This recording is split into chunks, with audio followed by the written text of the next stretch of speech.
Salut, on se retrouve pour ma préparation marathon. Dans le dernier épisode, je vous avais signalé que je m'étais blessé au genou. Suite à ça, je suis tombé malade, donc je suis allé voir mon médecin. Il m'a conseillé de faire une petite pause. Et j'en profite pour lire les commentaires les plus pertinents qui ont été donnés dans les vidéos précédentes de la préparation marathon. Donc j'ai choisi les meilleurs commentaires. On commence tout de suite avec cette anecdote. Bonjour Box Attitude, donc moi c'est Jean-Charles.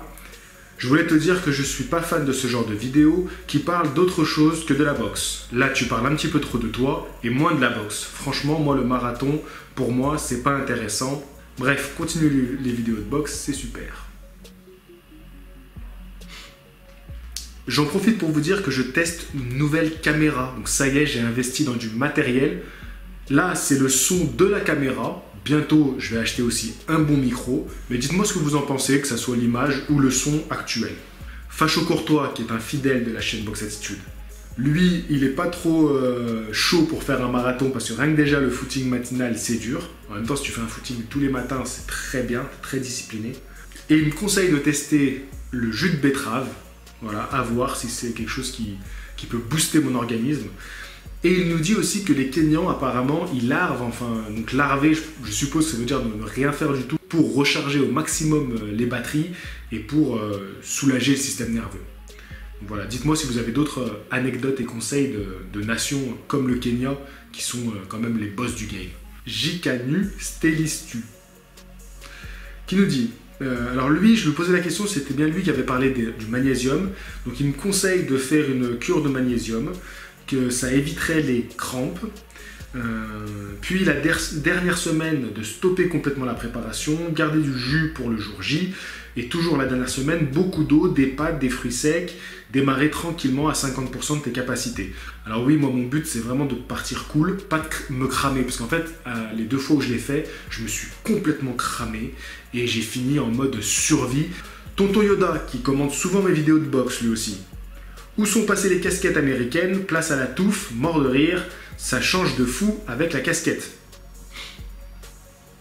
André Killa, donc il nous dit que les oméga 3, c'est des anti-inflammatoires, voilà, pour récupération tendineux, articulaire et musculaire. Donc ouais, c'est vrai que moi j'essaie de d'en mettre dans mon alimentation, des oméga 3. Donc c'est sûr anti-inflammatoire, forcément quand on fait des courses d'endurance comme ça, on se bousille pas mal le corps, donc forcément il faut qu'on aille vers des aliments qui le réparent. Alexandre Pinard. Donc lui en fait il nous conseille le crossfit à raison de 1 à 2 séances par semaine. Il dit qu'apparemment c'est courant maintenant dans les entraînements longs. Lui il l'utilise pour préparer ses trails. Donc son plus gros était de 47 km. Donc déjà chapeau à toi, bravo. Moi j'aimerais bien me mettre au trail, je trouve que c'est cool de courir en pleine nature. En plus, ce que j'aime bien dans le trail, c'est que c'est assez fractionné, c'est-à-dire que des fois tu vas courir, des fois tu vas marcher, enfin comme c'est vallonné, tu gères un petit peu ton effort à ta sauce, donc j'aime bien ça. Le crossfit, en soi, je trouve ça très intéressant, je connais pas assez bien la discipline, mais je pense que mon entraînement, qui est très varié, je fais un petit peu de tout, se rapproche un petit peu du crossfit, un petit peu. En ce moment, je teste la série unique de Frank Ropers, là. Il a fait des vidéos sur ça, ça a fait un petit peu de bruit dans le monde du fitness game. Moi je teste ça. Alors la plupart des entraînements c'est des entraînements d'endurance, même quand je fais de la muscu, parce que j'ai toujours fait comme ça depuis que je suis gamin. Nous on faisait des concours de pompe à n'en plus finir, au premier qui est crevé. Mais là donc je fais les 3 exercices de base, c'est-à-dire squat, pompe et abdominaux, et je me leste pour les faire, et je trouve ça pas mal.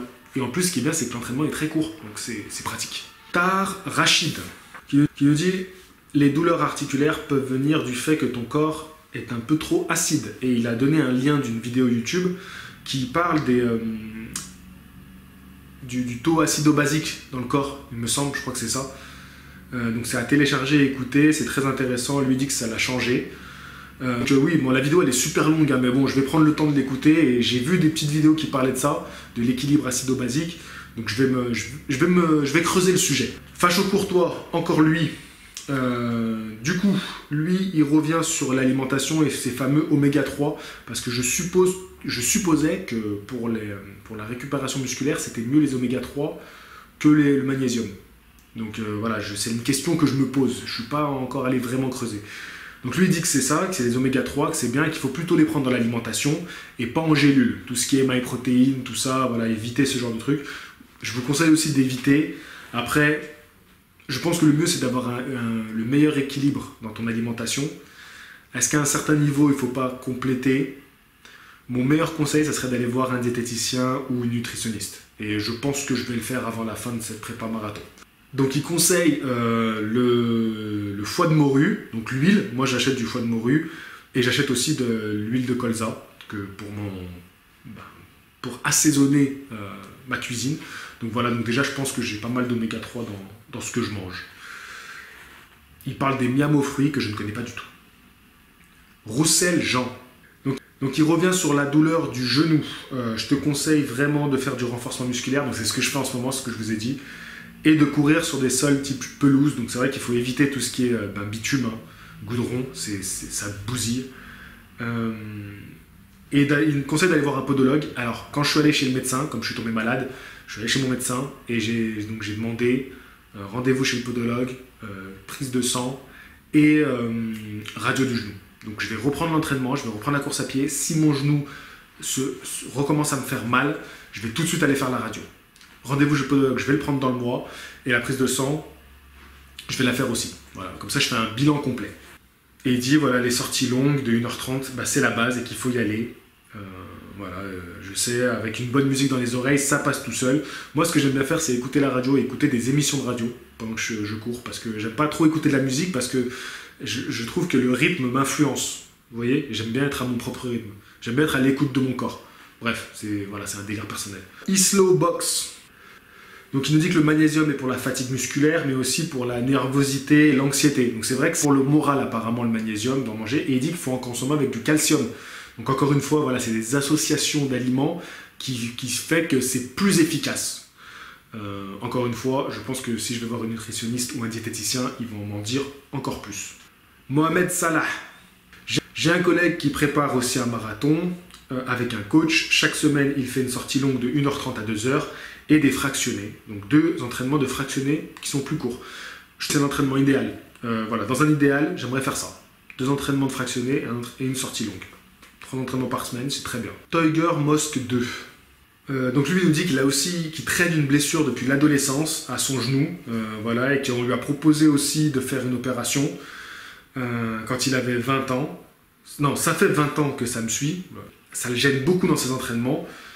Et du coup, il consulte un ostéopathe et apparemment, ça lui fait beaucoup de bien. Et depuis, il est moins blessé aux entraînements. NXS MVM, qui dit si tu perds du poids, peut-être que tu auras moins mal. Franchement, j'en suis persuadé. Je pense que si j'arrive à perdre du poids, eh bien, je m'en porterai mieux. Proglace. Lui aussi, c'est un habitué, mais il commente moins en ce moment.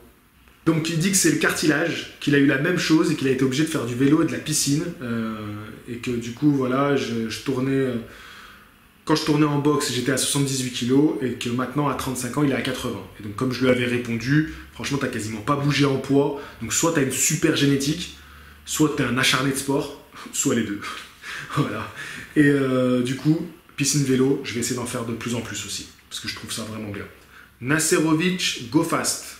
Salut man, tu ressembles trop à la fouine. Jamal Forestal, alors lui nous a mis un très long message mais très intéressant. Et du coup en gros ce qu'il dit c'est que conseille d'aller chez le médecin, bien sûr, pour faire un examen de la charpente et vérifier si mes 2 jambes ont la même taille. Donc ça c'est vrai que c'est super intéressant ce qu'il dit. Du coup j'ai pris un rendez-vous chez le podologue, enfin je vais prendre rendez-vous chez le podologue, donc je pense qu'il va me le dire. Et ensuite il me conseille de faire de la marche, de 1 à 2 heures de marche tous les 2 jours ou tous les jours. Ou plus ou moins selon toi. Si c'est de la marche, autant le faire tous les jours, ça serait idéal. Donc voilà, il conseille aussi des semelles par rapport à tout ce qui est le tendon, courir lentement pieds nus sur du bitume et tu découvriras la foulée naturelle. Alors oui, il y a un moment où je faisais de l'entraînement fractionné et ce que je faisais, c'est que je terminais toujours mes entraînements par un quart d'heure de course lente, pieds nus, sur la piste. Donc du coup, il te dit, en fait, tu parles de toute une rééducation qui permet de se renforcer et donc du coup, de se remettre à la course avec une meilleure foulée. Tu dis aussi qu'il faudrait à chaque fois augmenter un petit peu l'entraînement, voilà, que ça soit un petit peu plus long, un petit peu plus dur à chaque fois. Donc voilà, ça peut être un entraînement où on va courir un peu plus vite, un entraînement où on va courir un peu plus longtemps, un peu plus loin. Tout ça pour atteindre l'objectif. Tout ça pour atteindre l'objectif final.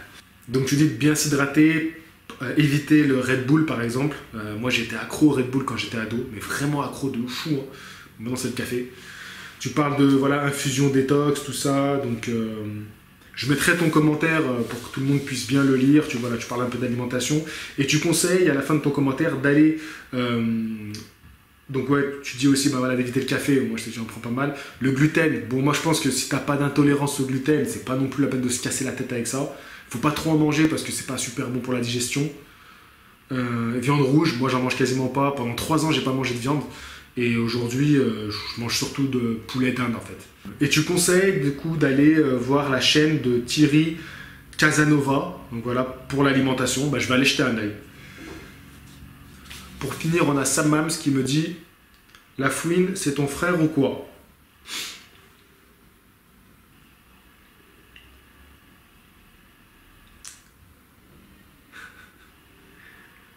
Je vous dis au mois prochain.